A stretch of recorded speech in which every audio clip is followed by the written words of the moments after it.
بسم اللہ الرحمن الرحیم۔ السلام علیکم ورحمۃ اللہ وبرکاتہ۔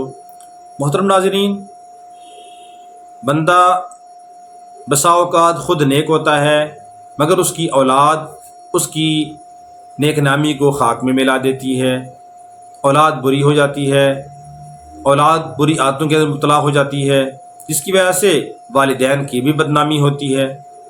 تو اگر کوئی ایسا مرحلہ آ چکا ہے کہ والدین اپنی اولاد کی بری عادات کی وجہ سے پریشان ہے کہ اولاد برائیوں کے اندر، نشہ یا کسی بھی اور بری عادت کے اندر، چوری چکاری ڈکیتی زنا وغیرہ کے اندر مبتلا ہو چکے ہیں، اور والدین چاہتے ہیں کہ اولاد ان بری عادتوں سے باز آ جائے، تو اس کے لیے ایک مجرب عمل ہے، آپ وہ عمل کریں، انشاءاللہ العزیز اولاد بری عادتوں سے باز آ جائے گی۔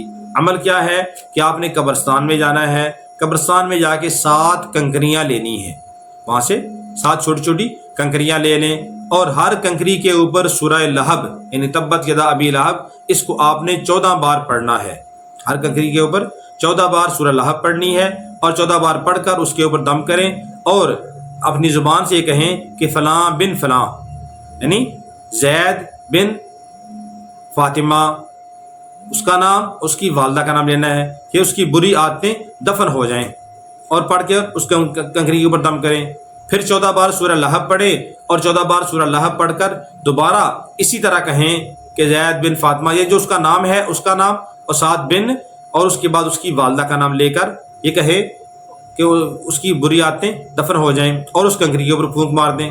آپ نے ان 7 کنکری کے اوپر آپ نے 14 بار ہر کنکری کے اوپر سورہ لہب پڑھنی ہے، اور فلاں بن فلاں یہ کا نام لے کر یہ اس کے اوپر آپ نے دم کرنا ہے۔